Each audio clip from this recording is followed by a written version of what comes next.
but really keep going. And so this is the first step, you know. What we are trying to do is to get the mind, the first thing we need to do is to get the mind to, that we are not absorbed in our thoughts, that we have the front of our attention is on the object of meditation, whatever that is. And even though there are thoughts going on in the background, we are not absorbed in those thoughts and we're not giving them any energy. This is the foundation for anything else we do. One Lama said to me that if you have this good concentration, good shamatha, then the rest of the Dharma is in the palm of your hand. And this is so true, because then whatever practices we do, our mind soaks into that practice and becomes that practice. Otherwise, if we are always very, very distracted, then whatever we do, the mind does not connect with it. Do you understand? I mean, this is obvious, even in the worldly life. But even more so in the Dharma life, that we must learn how to connect our mind with the object of our concentration and become one with that object.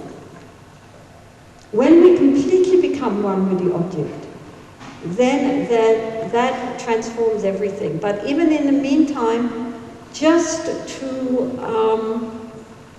be able to give our attention to the object of that we have selected, in this case the breath, and to rest our mind on breathing in and breathing out and ignoring all the background noise, just letting that go on of itself.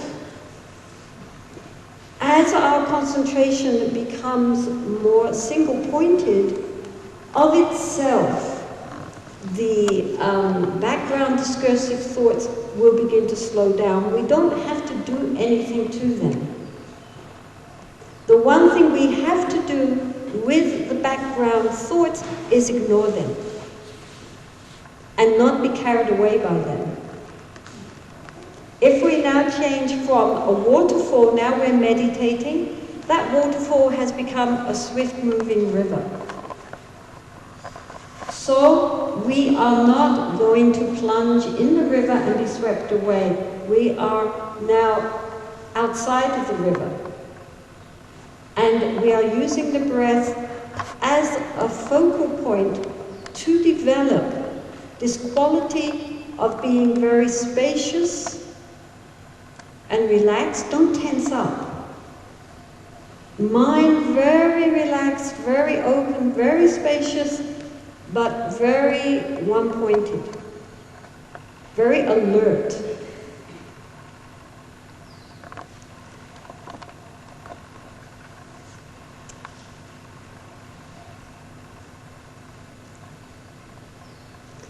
I would like to do some practice, but this is not really the ideal situation for it. We'll do a little bit. Anyway, in the meantime, there are two, the thing to remember at this point, we won't do that, we'll do that next session. The important thing is how we sit. Since most of you are sitting, those of you who are sitting on the floor, and those of you who are sitting on chairs, the ones sitting on chairs should make sure that your feet touch the ground. And the important thing is to keep your back straight. Keep your back as straight as possible, don't slouch. This is because the energies move up through the central channel, and if it's flung, then it blocks the energy. If we are sitting in a very nice position, you know, like the Buddha sits, then the energy is free-flowing. So what I would like you all to do is just, first of all, just to sit and experience just sitting. Experience being in this hall. Experience then being in your bodies. Just nothing to do, nothing to think about. Don't think about it. Just be it. Just experience it. If we really bring our mind into the bodies, we feel all kinds of energy currents running along the body, which normally we block out because we are directing our attention elsewhere. As soon as we bring the attention into the body, we're conscious of the body. You're conscious of the feeling of the seat, of how you're feeling, your posture. And then, I'm just telling you what to do because I'm not going to guide you. When you have a sense of just sitting and just being, then bring the attention to the breath as it comes in and out of the nostrils.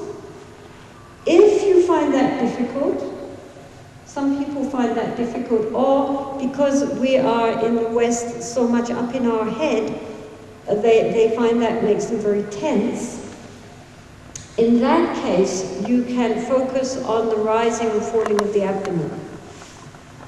That brings the attention down, and it's very easy, as we breathe, the abdomen rises and falls. So if you prefer, you can just focus on the abdomen, or else you can focus on the nostrils. I mean, you can try both and decide which you prefer. Both are perfectly traditional. And then just breathe in, breathe out, and be aware of that.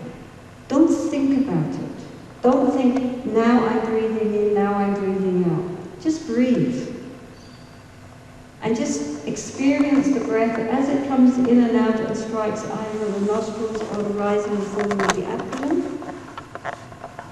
If you like, on the out-breath, count 1, and then 2, up until maybe 5, and then go back to 1 again. If you lose attention during that time, start back at 1. This is not a competition. This is in order to help us to focus. First of all, the breath might seem a little subtle at first, so breathing 1 and 2 is another also support for our concentration. We're only trying to concentrate. And as I say, it's not a competition with yourself. So don't beat yourself. If you can only get to 3 and then you've lost it. It's, you get to 3 and then you find you're thinking about something, and then just bring yourself back to 1 again. It just is a way of helping us to understand how our concentration is doing. That's all. It's just to help us. It's not a test.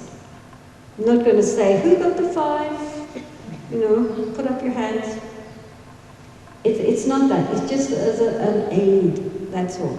And all the thoughts going on in the back of your head, let them just go. It's like being, if you're in it's like being in one of these restaurants which has background music the whole time, but you're talking to somebody or you're eating your food. Your concentration is on that. It's not on the background music, which is just in the